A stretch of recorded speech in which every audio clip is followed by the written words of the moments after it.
Boa noite, amigos. Estamos aqui de volta para a terceira e última parte da conduta mediúnica. Então, nós tivemos duas videoaulas, bastante interessante, né? Porque, a bem da verdade, se fôssemos discutir esse assunto, não precisaríamos mais meses. Mas nós vimos, de uma maneira geral, a nossa responsabilidade diante do compromisso que nós assumimos. Né? Que sabemos nós que todos temos mediunidade. Né? Todos nós temos um intercâmbio com o nosso anjo da guarda, nosso guia. Né? Nós conversamos. Se nós conversamos mentalmente, isso já é uma mediunidade intuitiva, certo?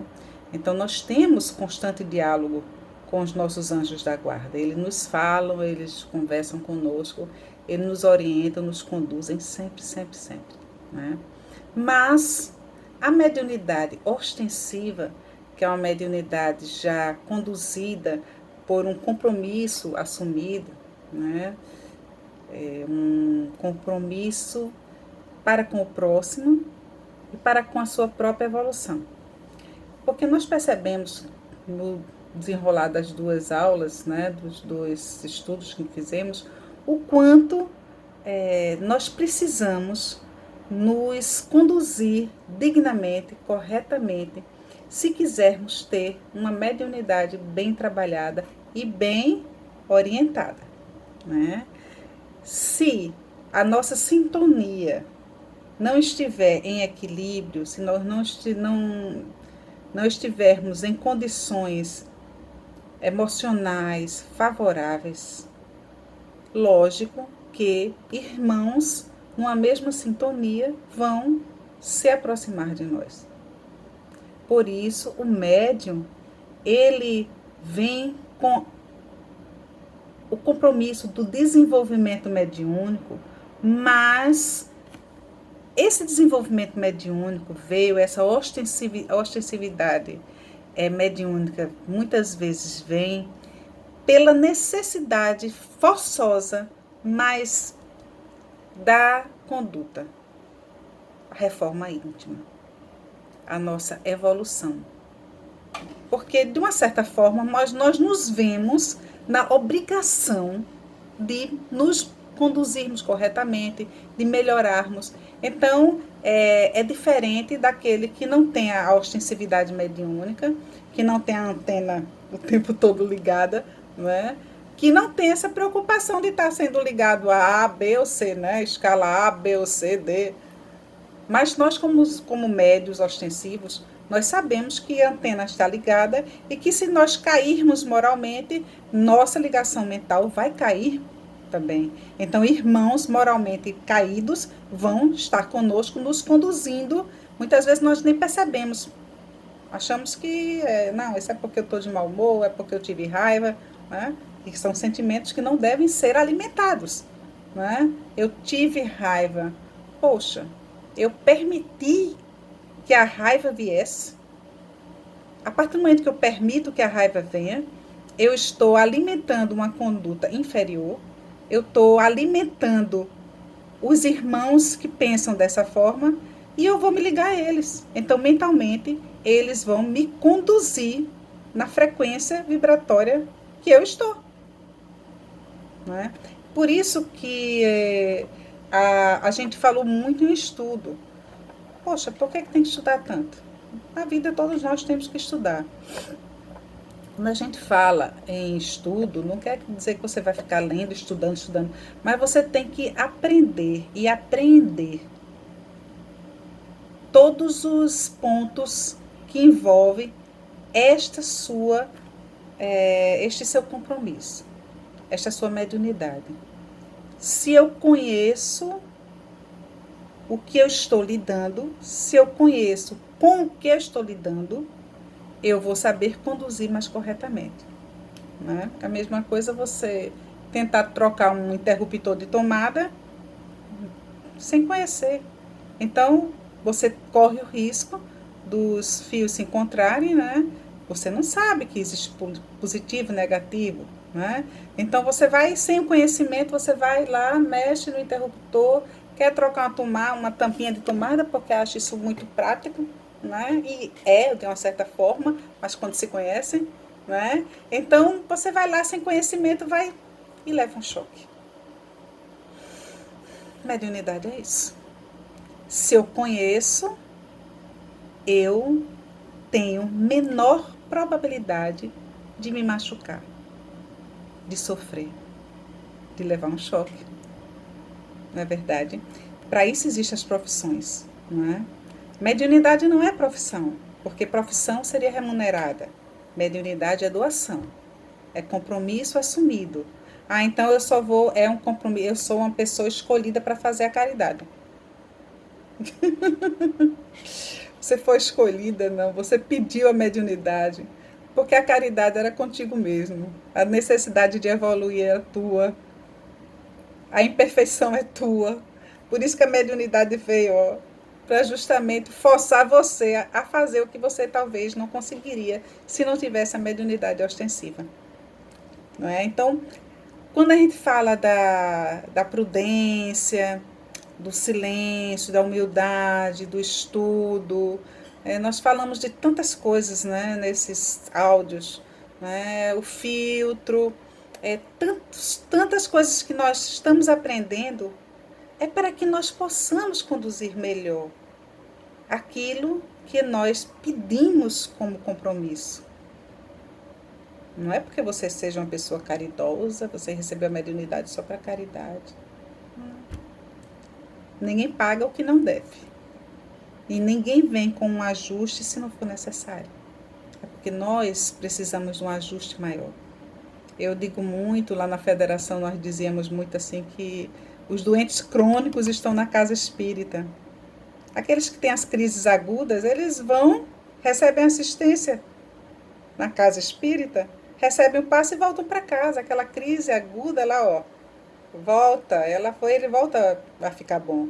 Nós não, nós somos tão doentes que nosso caso é crônico, Por isso que nós estamos na casa espírita direto, precisamos nos esforçar muito para que nós venhamos a nos conduzir com mais dignidade diante do compromisso. A ausência de trabalho é grave escolho da mediunidade. Isso porque a ferramenta mediúnica exige utilização constante e ação contínua, não somente pela necessidade de aprimoramento das antenas psíquicas, como também pelo imperativo da conquista do sentimento do amor. Pelo imperativo da conquista do sentimento do amor. Esse sentimento do amor, ele é um diamante bruto que nós não lidamos com facilidade, porque a princípio nós temos instintos. O instinto trabalhado, evoluído, ele se torna amor. Né? O homem ainda não percebe o amor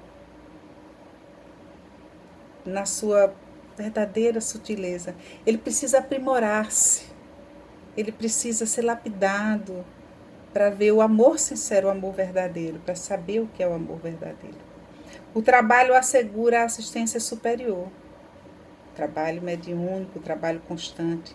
Protege o médium contra o assédio e o domínio de entidades menos felizes. Constrói preciosas amizades nos planos físicos e subjetivos. Isso, gente, é verdade.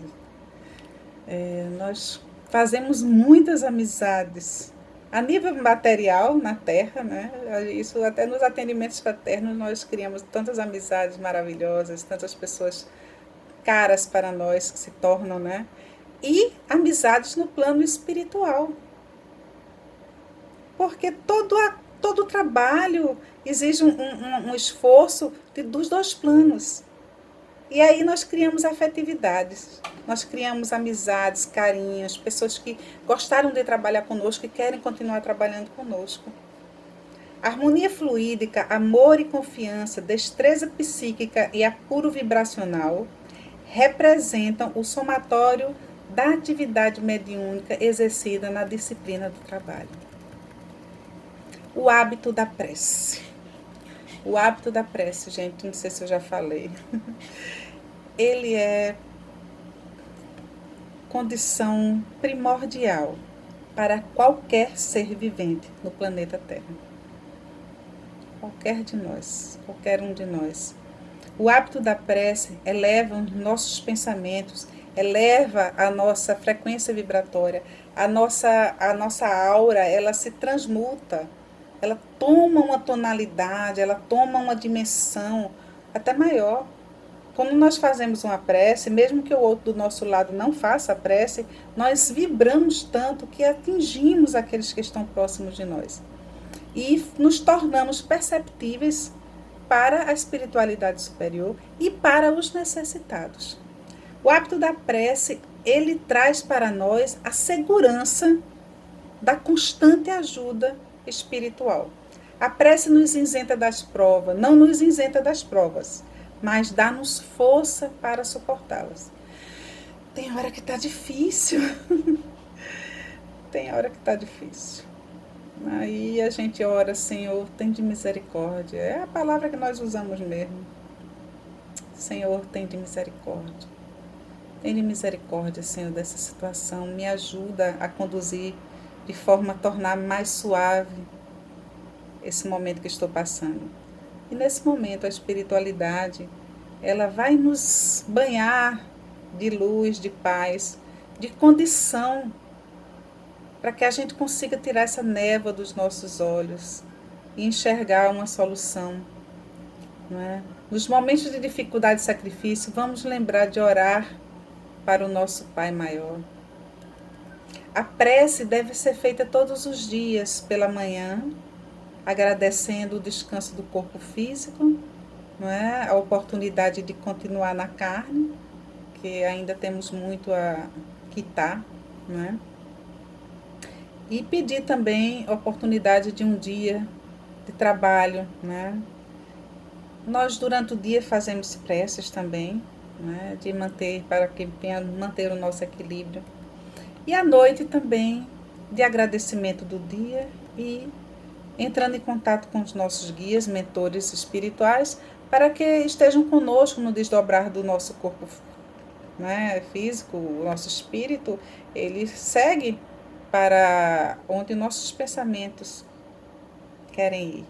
Então é muito importante que nós venhamos a ter bons pensamentos no repousar do corpo físico, para que não sejamos conduzidos, porque tudo é afinidade, tudo é ligação mental, tudo é energia.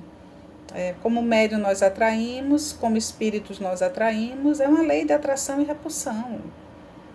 A matéria, a energia pura, né? Uma coisa importante que nós temos que lembrar é de agradecer mais, né?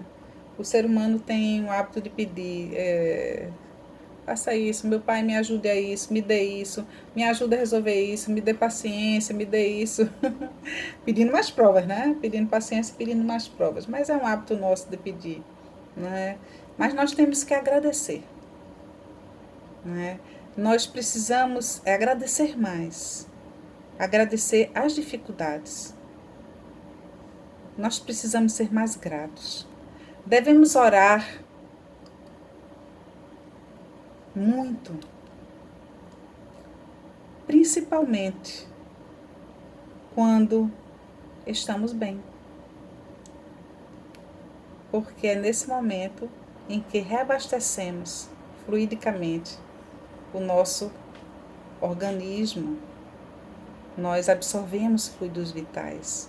Então é necessário que nós também oremos quando estivermos felizes.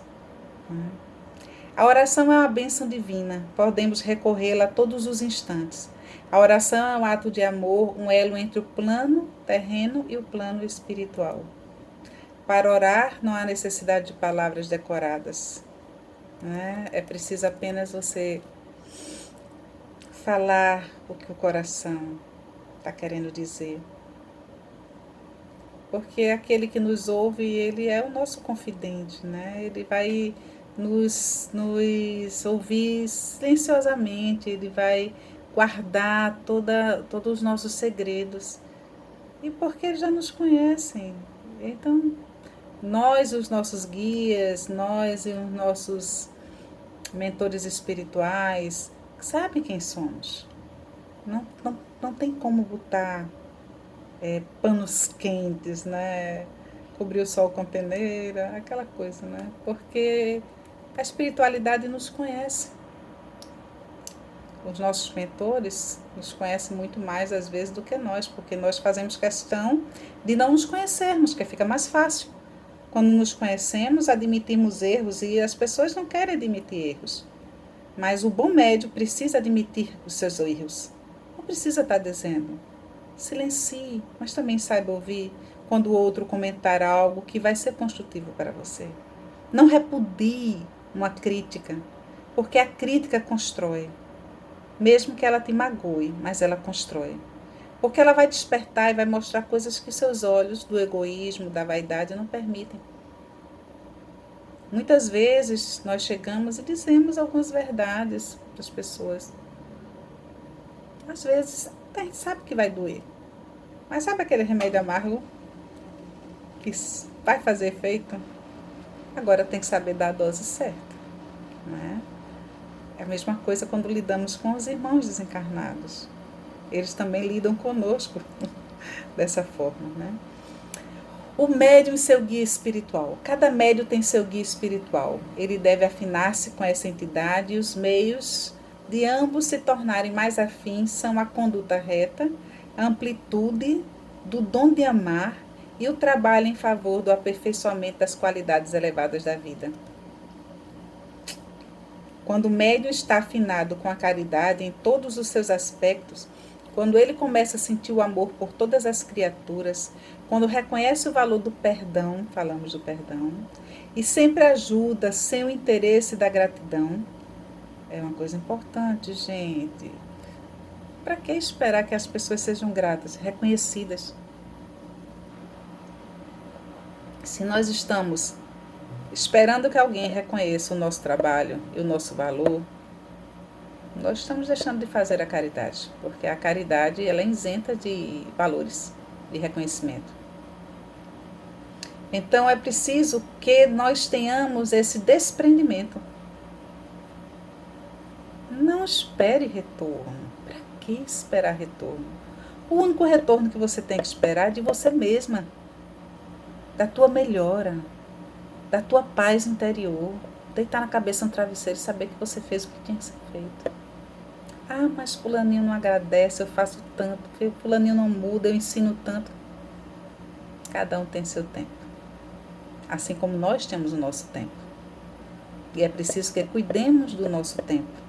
E o nosso exemplo vai ser uma grande força para a transformação das pessoas que a gente quer, que a gente ama. Mesmo que não tenha a faculdade de se comunicar diretamente com os espíritos, pode sentir a presença deles pela faculdade do amor, que registra na consciência a presença espiritual.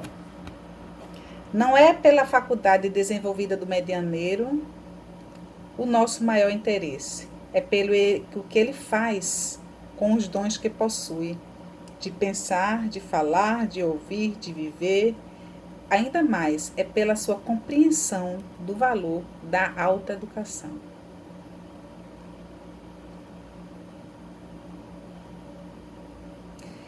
É de grande importância que convidemos os nossos guias, mentores espirituais, a assistirem o que pensamos e o que falamos, sentindo as suas presenças. Passemos a falar e a pensar com mais segurança. Não podemos ignorar as nossas companhias espirituais. E é preciso que a gente saiba que o seu guia não chega para você causando impacto de estar todo arrepiado, sensação de mal-estar, sensação... Não. O teu guia é suave como o vento, como a brisa. Ele vai chegar com a suavidade nos teus pensamentos, uma paz, né?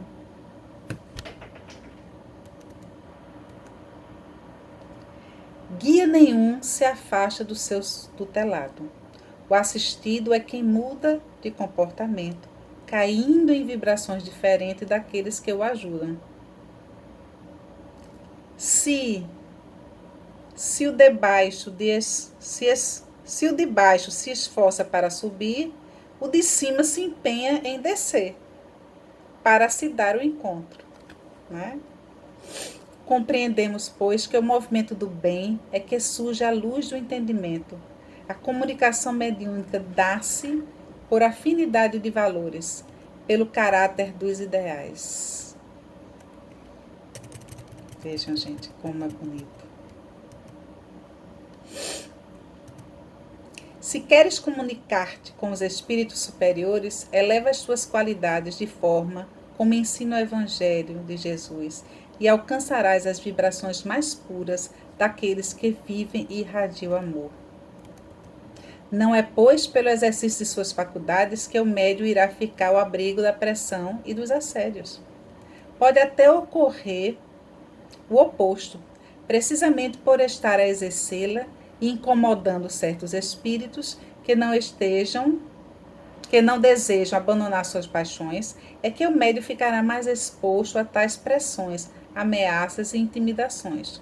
Não que ele vá sofrer as consequências do seu trabalho bem intencionado, o que seria equivalente a ser vitimado pelo seu desejo de servir e ajudar aos que sofrem. O trabalho feito com critério e bom senso terão sempre a cobertura necessária dos mentores desencarnados do grupo a que você pertence. Se, porém, o grupo se desarmoniza e entra em colapso, então salvem-se quem puder, né? Enquanto é tempo, pois caem as guardas e os amigos espirituais nada podem fazer, embora lamentem o fato. Nós somos responsáveis pelas consequências dos nossos atos. Isto acontece com frequência aos médios que se enamoram das suas próprias faculdades. Começam a vaidade, nem percebem, mas são vaidosos, e isso quebra qualquer elo. E os dirigentes também que se deixam envolver nessa atmosfera de endeusamento, de gurunismo, convertendo o médium no oráculo infalível. E não existe isso. Falei já que todos nós somos imperfeitos. Seguimos o nosso processo com muita imperfeição, mas com muita vontade de nos melhorar, de sermos melhores. Nós nos esforçamos, mas não somos melhores do que ninguém, né? Nós temos um trabalho, uma responsabilidade a mais, porque nos esforçamos até pela dedicação, mas somos frágeis também. Somos passíveis de muitos erros e erramos, gente.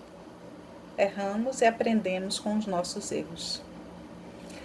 Também não é tudo ação dos espíritos, como pensa muita gente. Há pessoas que dão uma topada e atribuem logo ao incidente aos espíritos. Se caem é porque alguma entidade as empurrou. Se agride alguém verbalmente é porque foi uma entidade que botou você para falar. Por pura falta de educação ou caridade. Foram os espíritos que atuaram. Não é assim, gente. Em suma, tudo é culpa dos obsessores, mas não é assim. Nós somos responsáveis por tudo que falamos, porque nada vem de fora que não haja uma permissividade nossa. Existe antes daquele impulso de ouvir e falar uma sintonia.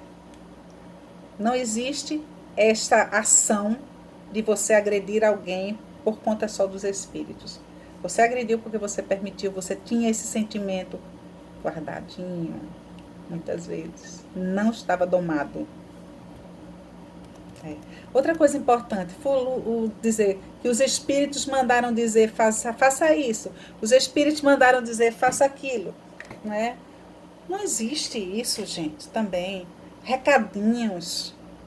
Não é o correto. Né? Não são próprios de espíritos elevados. A verdade é bem outra. Os espíritos responsáveis e de boa condição evolutiva raramente mandam fazer alguma coisa, pois costumam respeitar o seu livre-arbítrio. Uma boa regra é desconfiar logo desses guias e mentores que começam com distribuir ordens a cada um e fazer elogios fartos a todo instante. Desconfie, pode desconfiar. É mais fácil eles fazerem uma crítica com suavidade, com presteza, no momento certo. E muitas vezes não há recado nenhum a ser transmitido. É o próprio médium que procura influenciar ou decidir situações, investindo-se da autoridade presumida deste ou daquele espírito de confiança do grupo. Pode ocorrer também que os espíritos ardilosos e envolventes estejam usando o nome dos antigos orientadores que se afastaram por causa dos desajustes e conflitos sugeridos no próprio grupo. Então, vocês vejam como nós somos, nós precisamos estar muito vigilantes e ter esse estudo, ter esse conhecimento. Você sabia que os espíritos superiores, os guias, não fazem elogios? No máximo ele vai dizer, siga firme, permaneça no bem.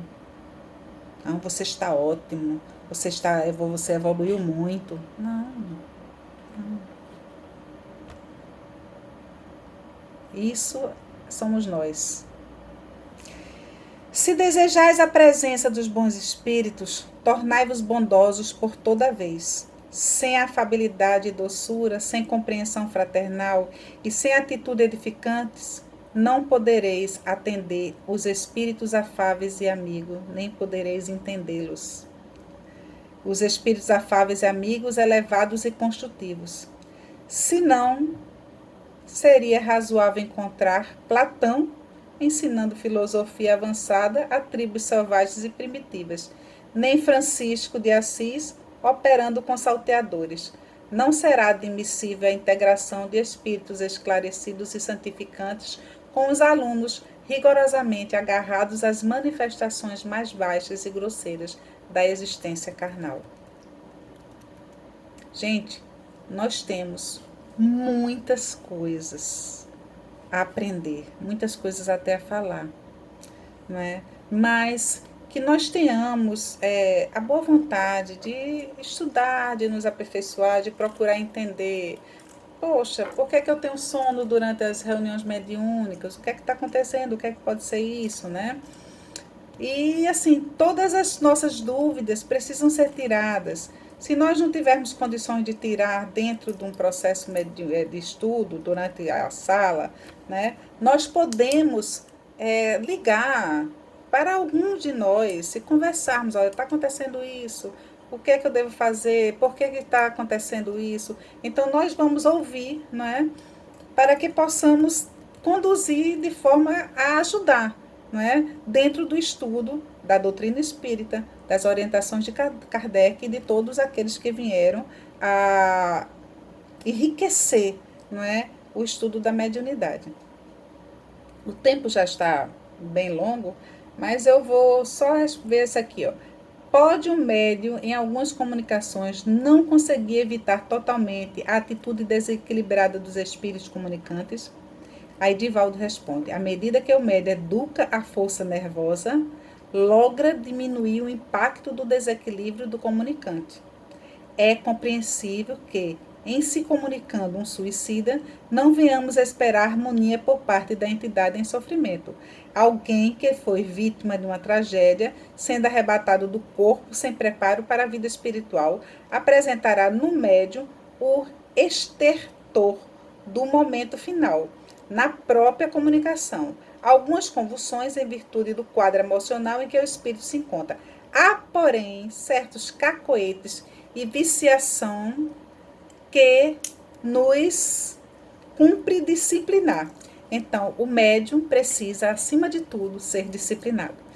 Meus amigos, eu estou muito feliz de ter podido passar esses 3 temas. É uma pena que seria muito mais para a gente apresentar, mas eu sou muito agradecida ao Pai, né, essa oportunidade, e espero que vocês façam bom uso, né, disso tudo, nas reformas que a vida vai precisar ser feita em cada um de vocês. Muita paz, muita luz, né? E uma alegria estar sempre aqui, e eu estou sempre à disposição de vocês para qualquer esclarecimento. Paz e luz.